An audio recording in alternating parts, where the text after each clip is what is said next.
everyone! How is your weekend going? Ready for your weekend roundup? Well, let's get to it. And as always, let's start with the new releases. And there are a lot. Let's begin with Jang Woo-young of 2PM. Think Too Much. Day 6 with Hour. GOT7's Bam Bam is out with Dancing by Myself. His bandmate Jackson Wang is also out with Let Loose.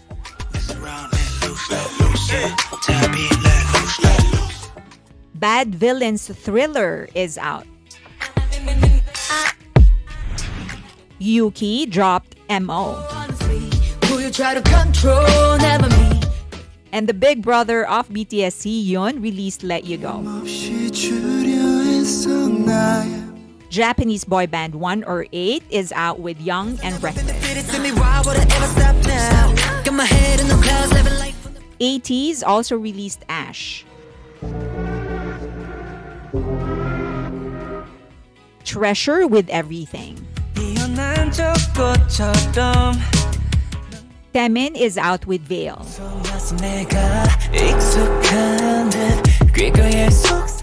Triple S released Password.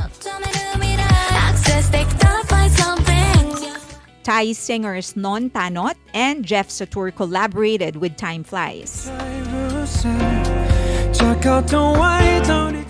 Japanese girl group XG is out with Gala.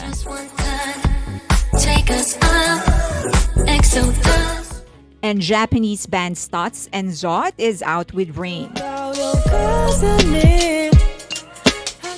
And N-Team Stacky released a cover of Sparkle.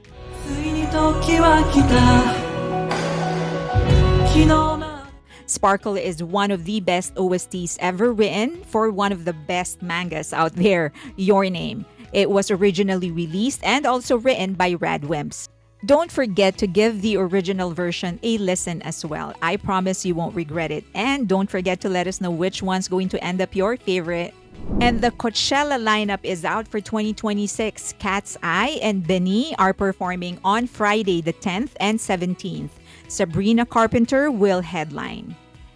Taemin and of course Fuji Kaze will be performing on Saturdays, April 11 and 18. That will be headlined by Justin Bieber. Big Bang will be hitting the stage on Sundays, April 12 and 19th.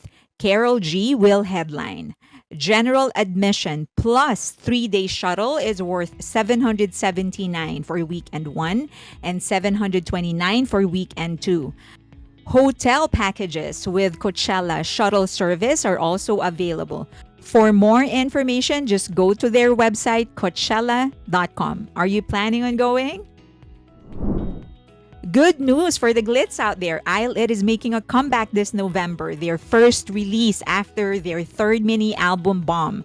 Bomb is arguably the album that solidified their magical girl concept, a globally distinct artist identity, and everyone is excited. It also moved 400,000 copies in the first week, their best yet. Fans, including us, are excited to see where they will take the ILLIT universe. We are all excited here. We really love the concept. They will also have an encore fan concert at the Olympic Hall in Olympic Park in November 8th and 9th. If we could only teleport. Now, are you pissed with Ticketmaster like we are? Reckoning might be right around the corner. The FTC is stepping in. The agency filed a lawsuit against Ticketmaster and Live Nation on Thursday, alleging they deceived artists and consumers by allowing resellers to purchase large numbers of tickets and charge higher prices on the secondary market. Fans have long complained about the pains of buying tickets to their favorite shows on sites like Ticketmaster and Live Nation.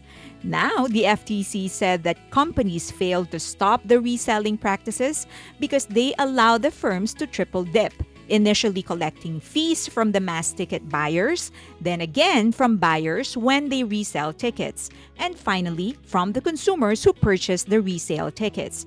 Can we all come together and manifest the victory of FTC in this case? Now let's talk about something happier. Twice is turning 10 and they are still going strong. The group just dropped a surprise sitcom-style episode in their YouTube channel, and it's full of goofy talent shows and fan service to kick off their celebrations. Their special anniversary album 10, The Story Goes On, drops October 10 at 1 p.m. KST. Mark your calendars for a decade of Twice magic. And speaking of Twice, big news for JONGYEON. She's reportedly making her acting debut in New Recruit, the movie, playing a nursing officer in the military hospital spin-off of the hit K-drama series. This would be her first ever acting role in her 10 years of entertainment. While JYP hasn't commented yet, ones are already buzzing. And let's be real, they will make sure this debut is a hit. We can't wait. And for film fans out there, especially if you are in Chicago, Asian Pop-Up Cinema is expanding its Mid-Autumn Chinese Film Festival into a 3-film mini festival, October 11 to the 12th, with free admission plus complimentary mooncakes after the first show. But you do need to RSVP. Just go to their website, asianpopupcinema.org. The lineup, first is a summer trip. It is about a war veteran who sneaks off to a friend's funeral, but when his grandson tags along, a cross-generational road trip turns into an unexpected healing journey. Next film, Upstream.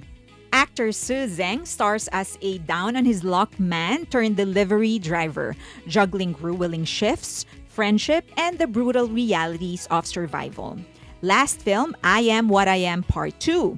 A village boy takes on Shanghai Fight Night, bringing martial arts pride and heart to the ring in this follow-up to the beloved lion dancing hit.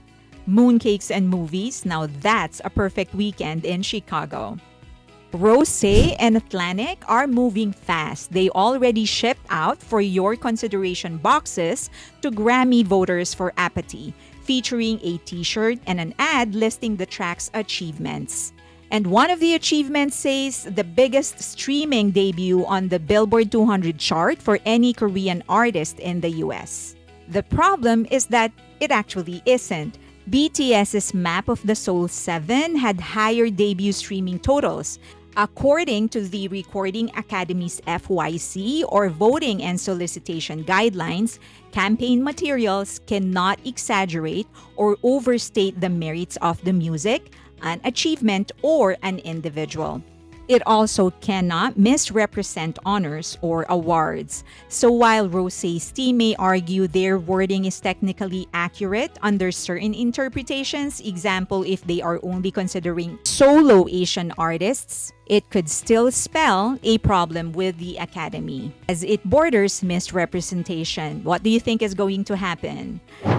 On a much lighter note, Stray Kids just proved their ticket selling power again.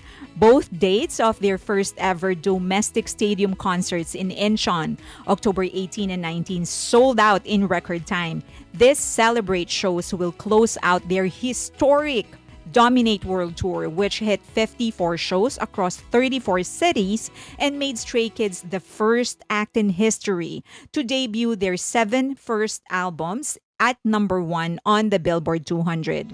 Meanwhile, LE SSERAFIM is wrapping their first North American tour with the finale on September 24 in Las Vegas.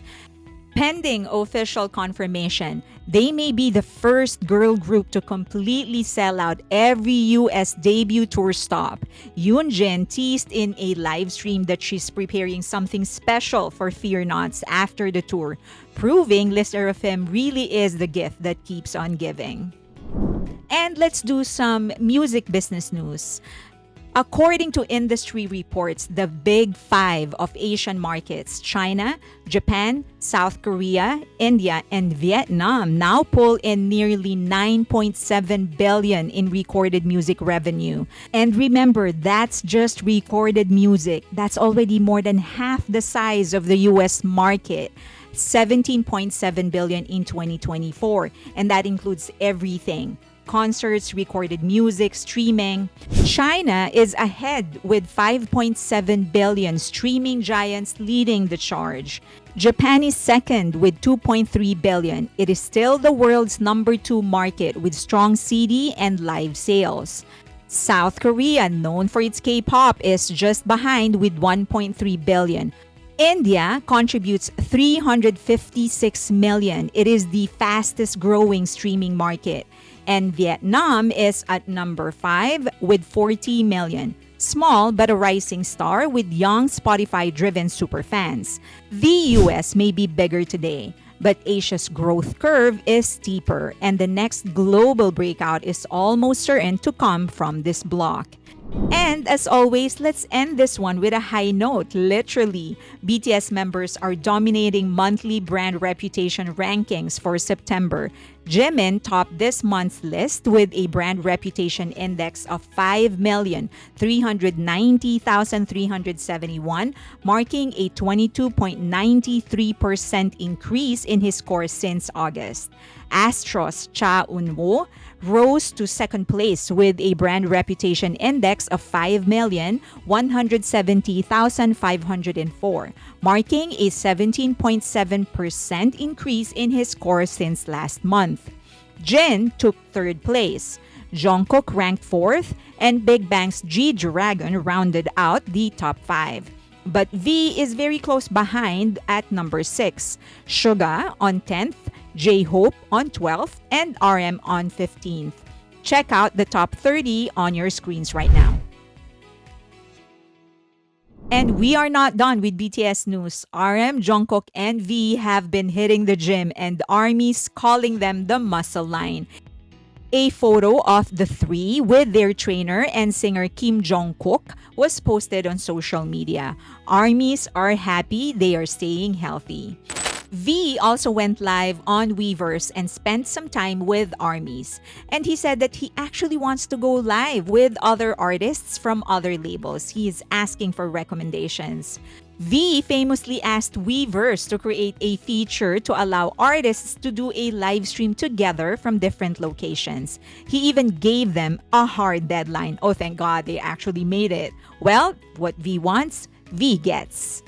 And finally, it's Jimin time. Jimin just hit 2 billion streams on Spotify with his solo track, Who. That makes it his first song to cross the milestone. It did so on its 427th day, the fastest song by an Asian native soloist. And the achievement doesn't end there. It is also the first solo song by an Asian native to clinch the flag.